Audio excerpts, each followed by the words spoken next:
Okay, good evening everyone.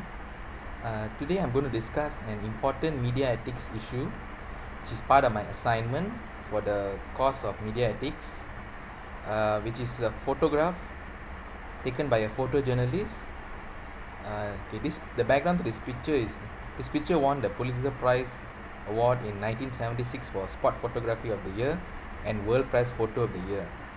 It was a controversial image in many ways because it shows the image of a fire escape collapsing and a 19-year-old girl falling down together with a goddaughter. So this picture was taken at the exact moment as both people were falling down. And what happened subsequently was that the 19-year-old girl died from her injuries while the 2-year-old girl survived. Now the serious question being asked in this issue is, was the photojournalist right to take the image while these two were falling down? Now many people will argue this throughout, that there are several competing values, and as you know, we learn things about like Aristotle's golden mean and Kant's categorical imperative, and we learn all these topics about media ethics. These lessons and values about media ethics. Yet, time and time again, there are so many controversies around the world surrounding photojournalism, and it always goes hand in hand. Media ethics and photojournalism always go hand in hand. It's been proven throughout time, and they say photos are a must so that they paint a picture of what is going on. People must take an image.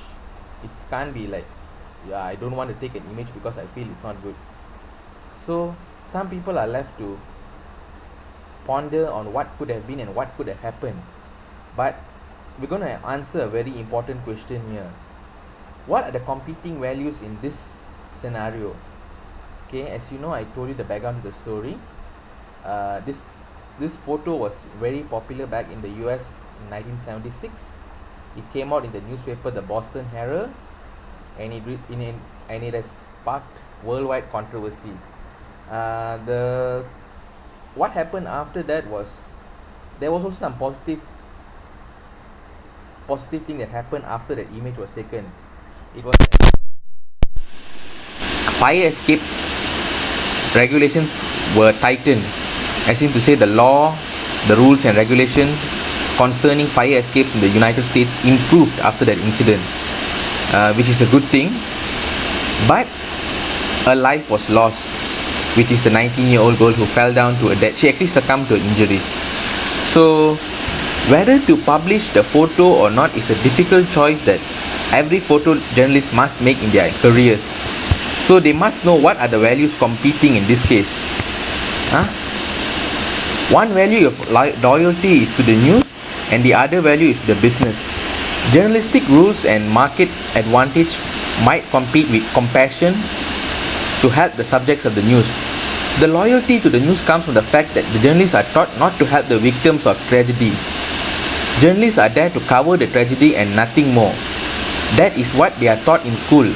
So when the journalists see victims in distress, the journalism code of ethics keeps them loyal to the news agency instead of acting like a human being and helping out the victims. We as public need to know the news because it affects us.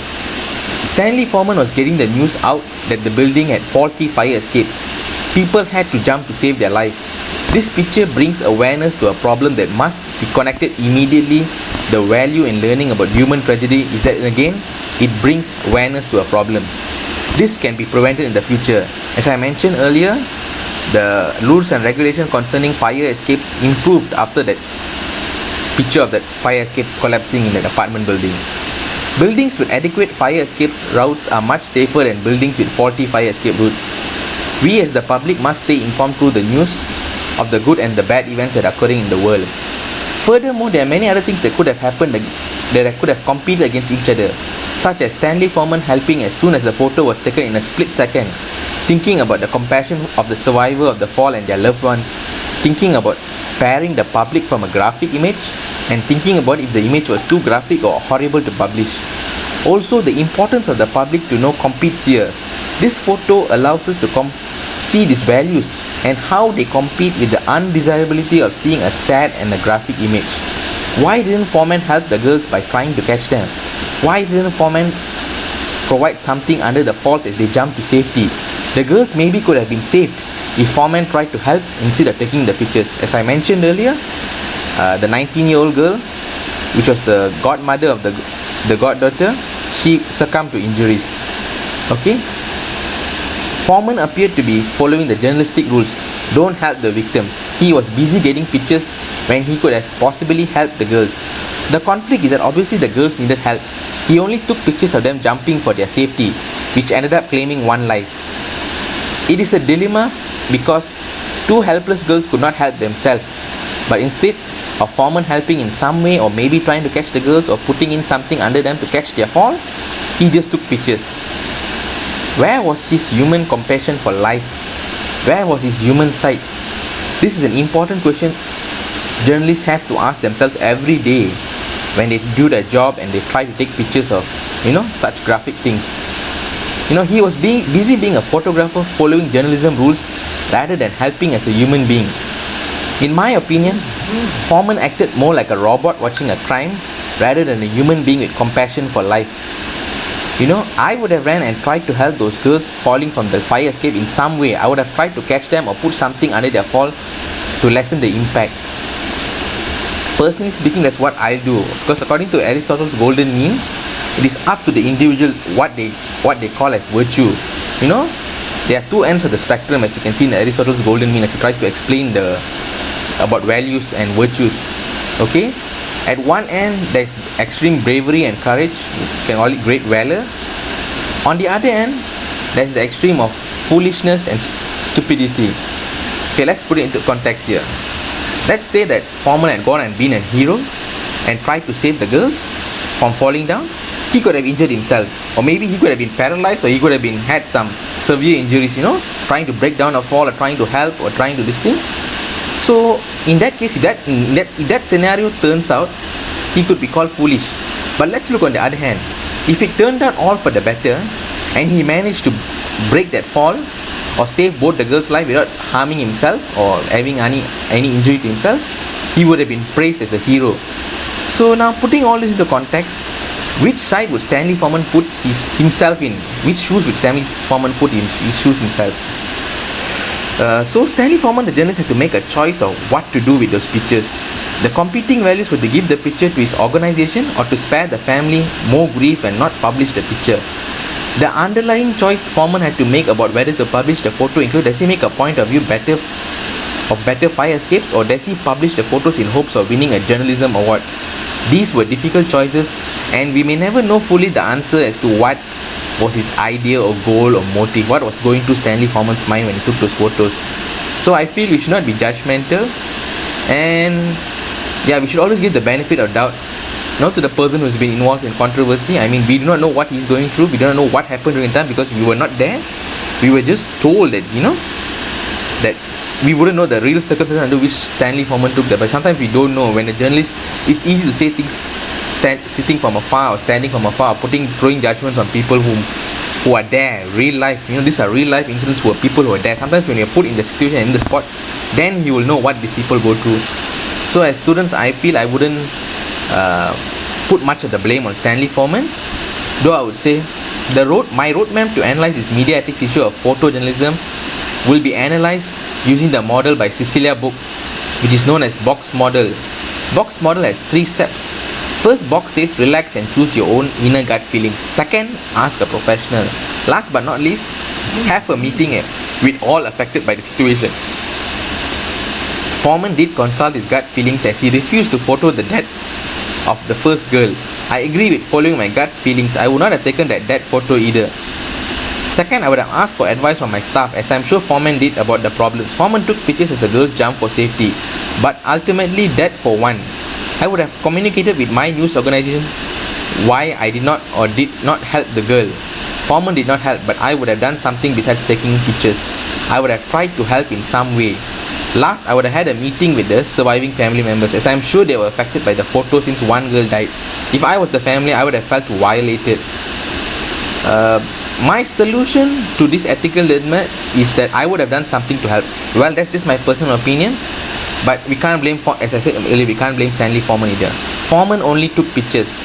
However, I agree with Foreman not to take pictures of the first girl's dead body.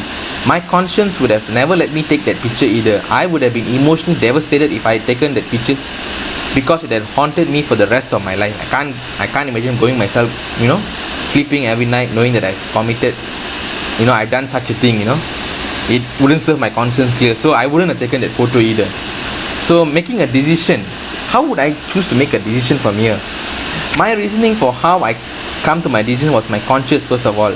I agree with Foreman that I could not have taken those dead photos. I treasure life too much to exploit victims. Also, Aristotle's golden mean, as I've said earlier, was the principle that I used. I would have acted virtuously like Foreman. He photographed the girls falling, but he was showing that without an adequate escape route. The apartments were dangerous. Foreman went against the rules when he did not take the dead photos. He drew the line. He acted morally as to say enough is enough. Okay? And I would prefer remaining faithful to my morals and my values, because personally it's my belief and my idea of how I should behave, but it differs from individual to individual. My reason why I came to my decision was that I agree with Aristotle when he said virtue ethics flow from both the nature of the act itself and the moral character of the person who acts. I would have to be accountable for the photo if I took the girls falling. My defense would be to show that the building needed better fire escapes. As I mentioned earlier, the rules and regulations for fire escapes in the US improved after that picture was taken. That way, more people would not have to jump out of the window in cases of fire. But refusing to take the dead photo like Foreman, I would show that I have morals. I am not just a news photographer. I have dignity for the news and its victims. Foreman had the other choices to make as well, such as his final decision as whether or not to publish the photo. And after the photo was published, Foreman had to decide that he did make the right decision. After all the commotion that was caused by the photo, he probably definitely had to deal with the family after the fact that the photo was published. Depending on how Foreman defended his picture, he probably had support from one side that agreed with the photo, but frustration on the side that was offended by the photo.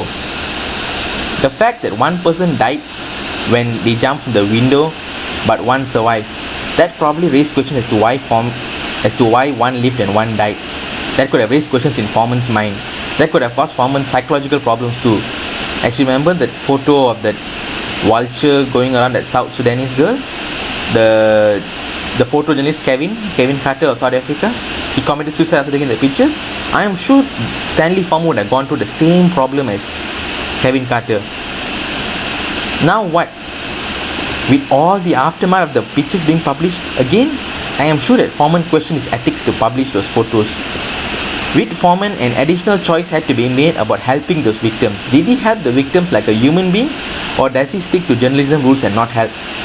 After it was all over and Foreman was back at his office, the arguments for publishing or not publishing the pictures began between Foreman and his organization. If he published, would people be offended? If he did not publish, would he not be keeping with the journalism standards to report the news through photos? There are a lot of wide questions for Foreman to ask, and I'm sure it's not easy for him personally to deal with. Furthermore, the values within Foreman, I believe, helped him decide to publish these photos. He was reporting on faulty fire escapes. As I said earlier, we have to give him the benefit of the doubt. So people had to jump for their lives. That was a predicament that surely had to be avoided in the future. And as I said earlier, I did mention, after that picture was taken, the rules and regulations about fire escapes in the United States improved. So in a way, there was something positive that came out of all that tragedy. There's always this in every cloud there's a silver lining. This is what I meant by it. The toughest dilemma was whether to publish the photos of the two girls jumping once it was taken. That decision remained with Foreman and his news agency, which is the Boston Herald. They printed the pictures and it received both positive and negative reactions. When journalists arrived on the scene at disasters, they are capturing the story, usually with no help to the victims. To end it, I would like to say in conclusion, the journalists have to report the news through photos. Sometimes those photos are graphic, they are explicit, they show some form of violation, or they are not suitable for they are only suitable for mature viewing. That means for people who are mature adults only can see those pictures, not small children and young minds can easily get offended. But journalists have to make a conscious decision about whether to publish graphic photos and stand by their decision. The outrage and commotions must be dealt with professionally. Journalists have ethical decisions to make about the photos that they take, and journalists must be held accountable for their photojournalism. With that, I would like to end my review. Thank you. Bye.